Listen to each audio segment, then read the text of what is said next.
श्री शिवाय नमस्तुभ्यम, श्री शिवाय नमस्तुभ्यम, श्री शिवाय नमस्तुभ्यम। हर हर महादेव। श्री शिवाय नमस्तुभ्यम। आप सबों को वंदन करते हुए प्रथम पूज्यदेव गणपति गणेश जी महाराज का आह्वान करते हुए, हे गजानन, हे गणपति, आप प्रसन्न होइए।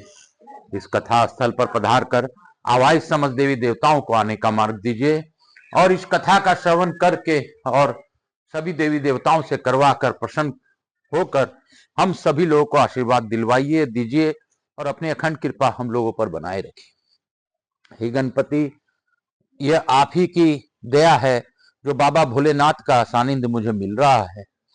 बाबा की कृपा सभी पर बनी रहे, इसी भाव के साथ मैं यहाँ के स्थान देवता, वास्तु देवता, ग्राम देवता, क्षेत्रपाल देवता, समस्त देवी देवताओं का आह्वान करता हूँ।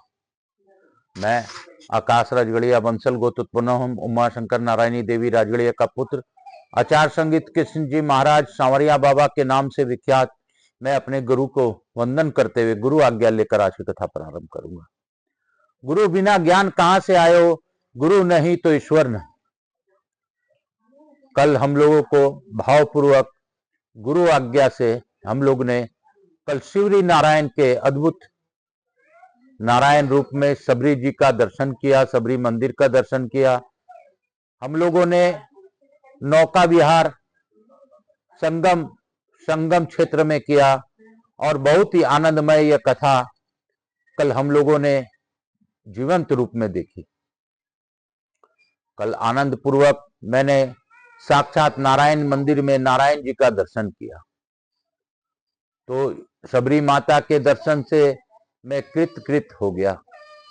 आप सबों को वंदन करते हुए, मैं अपने पूर्वजों को नमन करते हुए, अपने कुलदेवी केसर सती माता का आह्वान करते हुए तथा अपने पूर्वजों को माता पितर पितरानी का आह्वान करते हुए, अपने श्रोताओं के पितर पितरानी कुलदेवता कुलदेवी का आह्वान करते हुए तथा यहाँ के स्थान देवता, वास्तु देवता, ग्राम देवता, क्षेत्रपाल देवता, रायपुर नगर के सभी देवी देवताओं का आह्वान करता हूँ।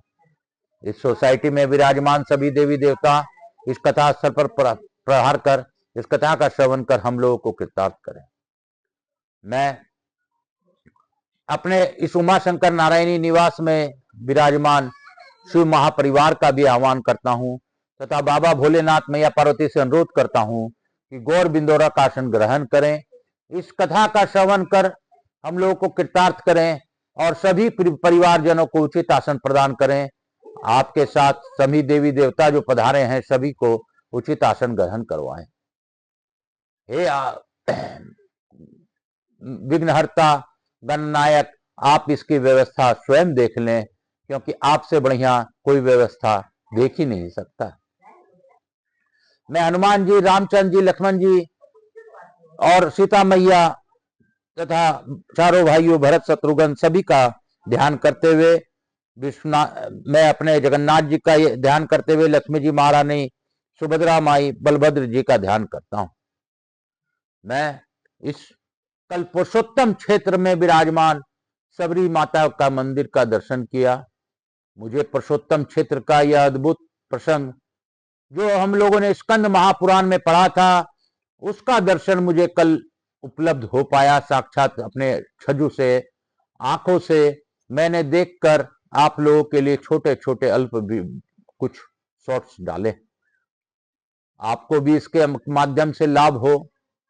कल मैंने लक्ष्य शिवलिंग लक्ष्मणेश्वर महादेव का भी दर्शन किया, जहां 1.25 लाख शिवलिंग एक ही शिवलिंग में विराजमान है।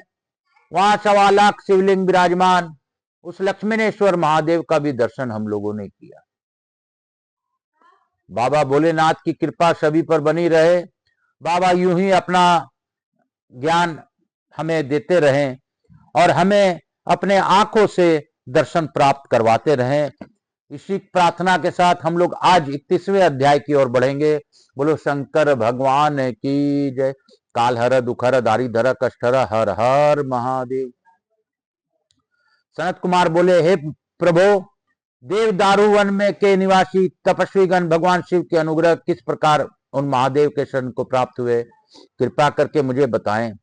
सेलादी बोले, स्वयंभू भगवान ब्रह्मा ने देवदारू वन में निवास करने वाले तथा अपने तपस्या के अग्नि तुल्य प्रभाव से उन महाभाग मुनियों से कहा। पितामह बोले, इन भगवान महादेव महेश्वर को अवश्य जानना चाहिए, क्योंकि उनसे बढ़कर कोई भी ऐसा पद नहीं है जो प्राप्त करने योग्य हो। वे ही समस्त देवताओं के, ऋषियों तथा पितरों के प्रभु हैं। हजारों युगों के अंत में प्रलय काल आने पर भी वही भगवान शिव काल बनकर सभी देहधारियों का संहार करते हैं, और एकमात्र ये भगवान शिव ही हैं जो अपने तेज से सभी प्रजाओं का सृजन करते हैं। अपने वक्षस्थल पर श्री चिन्ह धारण करने वाले चक्रधारी विष्णु तथा ब्रजधारी इंद्र आदि के रूप में ये शिव ही विराजमान है। ये सतयुग में योगी, त्रेता में यज्ञ स्वरूप, द्वापर में काल अग्नि एवं कलयुग में धूमकेतु नाम से कहे जाते हैं। भगवान रुद्र की ये ही मूर्तियां हैं जिनका पंडित जन ध्यान करते हैं। बाहर से चकोर एवं भीतर से अष्टकोण वाली पिंडी का स्थान में वृत्ताकार दर्शनीय तथा श्रेष्ठ लिंग की विधिवत पूजा करनी चाहिए। तमोगुण रूप अग्नि, रजोगुण रूप ब्रह्मा तथा प्रकाशक सत्व गुण रूप ब्रह्मा आदि को मूर्तियां एकमात्र इन्हीं शिव की मूर्ति में स्थित कही गई है। जीव के भीतर समाधि योग से स्थित जो शिव रूप है वही ब्रह्म है। अतएव क्रोध को जीत कर लेने वाले तथा इंद्रियों को वश में रखने वाले उत्तम विप्रगण विधान के अनुसार सभी लक्षणों से युक्त लिंग बनाकर अविनाशी देवादिदेव ईशान एवं सबके स्वामी शिव की आराधना करते हैं। बोलो शंकर भगवान की जय।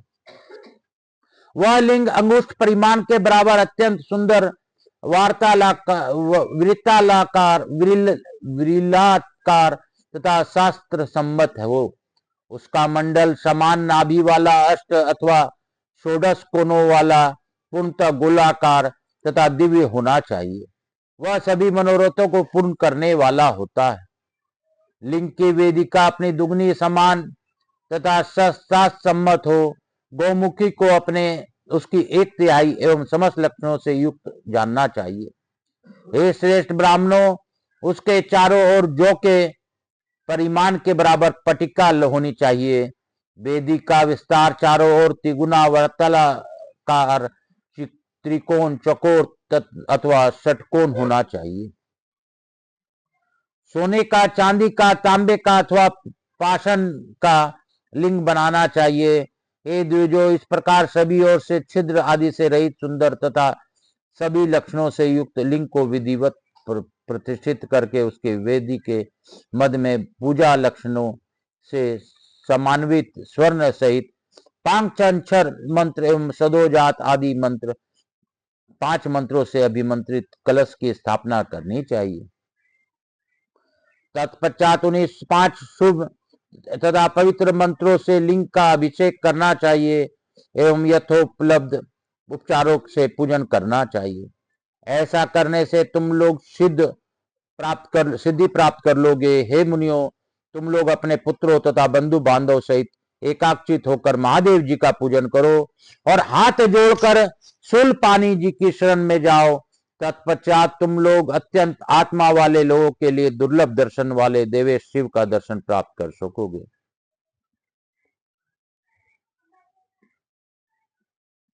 जिन्हें देखते ही समस्त अज्ञान तथा अधम नष्ट हो जाता है। तत्पश्चात अमित तेज वाले ब्रह्मा जी की प्रदक्षिणा करके वे बनवासी मुनि देवदारू वन के लिए प्रस्थित हुए हैं, और जैसा ब्रह्मा जी ने कहा था तदनुसार वे महादेव जी की आराधना करने लगे। कुछ मुनि विचित्र प्रकार के स्थानों पर, पर्वतों की गुफाओं में, नदियों के पवित्र तथा एकांत तटों पर, कुछ मुनि शैवाल पर विराजमान होकर, कुछ मुनि जल के भीतर बैठकर, कोई दर्भ सैया बिछाकर, कोई अपने पैर के अंगूठे से अग्रभाग पर स्थित होकर, कोई दांतों को ही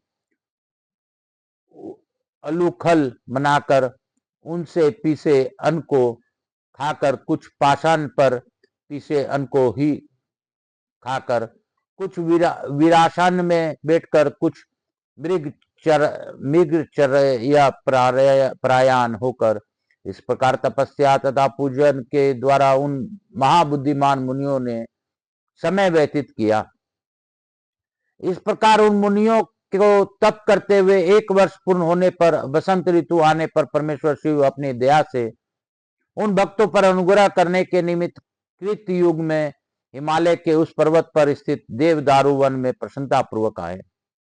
उस समय वे भस्म धूलि से भूषित शरीर वाले, दिगंबर वेश वाले, विकृत स्वरूप वाले, उल्लुक जलता हुआ काष्ठ धारण किए हुए, वय ग्रह वाले तथा रक्त पिंगल नेत्रों वाले थे। वे कभी रौद्र रूप में हंसते थे, कभी विस्मित होकर गाते थे, कभी श्रृंगार नृत्य करते थे तथा कभी रोते थे। इस रूप में आश्रमों में बार बार भिक्षा मांगते हुए इधर उधर घूमने फिरने लगे। इस प्रकार की माया रचकर महादेव जी उस वन में आए हुए थे। तदंतर वे सब महाभाग मुनिगण अपने स्त्रियों, पुत्रों तथा बंधु बांधव सहित शुद्ध जल, विविध पुष्प, मालाओं, धूप, गंध आदि उपचारों से महादेव जी का एकाग्रचित होकर पूजन करके उनकी स्तुति करने लगे। पुनः वे सभी मुनि मधुर वाणी में भगवान शिव को बोले, हे देव देवेश, हम लोगों ने मन, वचन तथा कर्म से जो भी आपके प्रति किया है वह सब अज्ञानता वश किया है, अतएव आप सभी अपराधों को क्षमा कीजिए। हे हर, आपकी चरित्र अत्यंत अद्भुत, गुण तथा कठिन है। वे चरित्र ब्रह्मा आदि देवताओं के लिए भी दुर्जय है। हम आपकी अगति तथा गति कुछ भी नहीं जानते और जाना पाना संभव भी नहीं है। हे विश्वेश्वर, हे महादेव, आप जो कोई भी हो, आपको नमस्कार है। हम मुनिगण आप देव देव महेश्वर को स्तुति करते हैं। भव्य भावन तथा उर्धव को नमस्कार है। अनंत बल एवं वीर वाले और भूतों के पति को नमस्कार है। जगत के संहार करता, विषंग वर्ण वाले, अवय व गंगा जल की धारा धारण करने वाले, जगत के आधार, गुणात्मा, त्र्यंबक, त्रिनेत्र, उत्तम त्रिशूल धारण करने वाले, कर्दप स्वरूप तथा अग्नि स्वरूप परमात्मा शिव को नमस्कार है। हाथ में दंड तथा पास धारण करने वाले काल रूप गणों को पति एवं वृषभ ध्वज शंकर को नमस्कार है। वेद मंत्रों में प्रधान रूप से निरूपित तथा सत्यजित भाव वाले अपने आप शिव को नमस्कार है। हे देव, भूत भविष्य तथा वर्तमान जो कुछ भी है एवं अस्थावर जंगम, यह संपूर्ण जगत आपकी ही देह से उत्पन्न हुआ है। आप ही जगत का पालन तथा संहार करते हैं। अतः हे भगवान, आपका मंगल हो और आप हम पर प्रसन्न हो। ज्ञान अथवा ज्ञान में मनुष्य जो कुछ भी करता है वह सब स्वयं आप परमेश्वर ही अपने योग माया से संपन्न करते हैं। इस प्रकार तपस्या से युक्त वे मुनिगण पुलंकित अंतरात्मा से शिव जी का सत्वन करके उनकी याचना करने लगे। हे भगवान, हम लोगों ने अपने आपको पहले जिस रूप में देखा था उसी रूप में आपका दर्शन करना चाहते हैं। तब उनकी स्तुति से प्रसन्न मन वाले प्रभु शिव ने अपने त्रिनेत्र रूप दिखाने के लिए उन्हें दिव्य दृष्टि प्रदान की। देवदारू वन में निवास करने वाले उन मुनियों ने उस प्राप्त दिव्य दृष्टि से 3 नेत्रों वाले देवादि देव शिव का दर्शन करके पुनः उनकी स्तुति की। इस प्रकार श्रीलिंग महापुराण के अंतर्गत पूर्व भाग में मनुकृत शिव स्तोत्र वर्णन नामक 31वां अध्याय पूर्ण हुआ। बोलो शंकर भगवान की जय। काल हर, दुख हर, दारिद हर, कष्ट हर, हर हर महादेव शंभु शंभु। बोल बम का नारा है, बाबा एक सहारा है। जपा कर तु श्री शिवाय नमस्तुभ्यम। भजा कर तु श्री शिवाय नमस्तुभ्यम। जीवन का है ये सार, श्री शिवाय नमस्तुभ्यम। जीवन का है ये सार, श्री शिवाय नमस्तुभ्यम। श्री शिवाय नमस्तुभ्यम। श्री शिवाय नमस्तुभ्यम। हर हर महादेव। इसी के साथ आज की इस कथा को हम लोग यहीं पे विराम देंगे। और मैं प्रथम पूज्य देव गणपति गणेश जी महाराज, लक्ष्मी जी महाराज, रिद्धि सिद्धि शुभ लाभ कुबेर जी महाराज से अनुरोध करता हूं कि आप अर्घ आरती स्वीकार करते हुए सभी को आशीर्वाद प्रदान करें और अस्थायी रूप से हमारे यहाँ निवास रहकर अखंड कृपा बनाए रखें। मैं बाबा भोलेनाथ का स्मरण करते हुए लघु आरती करता हूं।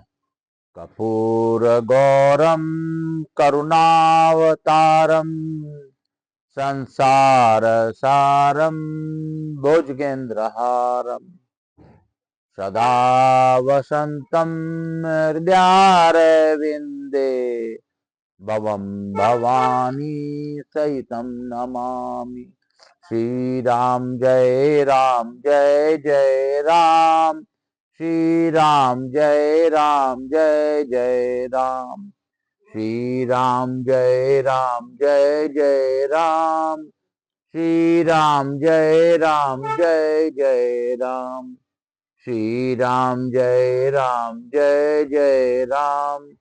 राम राम राम। यहाँ के स्थान देवता वास्तु देवता मेरे महादेव की जय, तुलसी जी महारानी की जय, समस्त देवी देवताओं की जय। काल हर दुख हर दारी धर कष्ट हर हर हर महादेव। मातृ देवी व पितृदेव व सब पितृ देवता पे हम नमो नमः।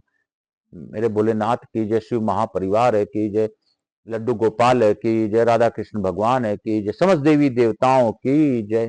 काल हर दुख हर दारी धर कष्ट हर हर हर महादेव। मैं हवाई समस्त देवी देवताओं से प्रार्थना पूर्वक निवेदन करता हूं कि आप सभी लोगों को इस कथा श्रवण का आशीर्वाद प्रदान कर अपने स्थान को गमन करें, पुनः बुलाने पर पधार कर आशीर्वाद दें।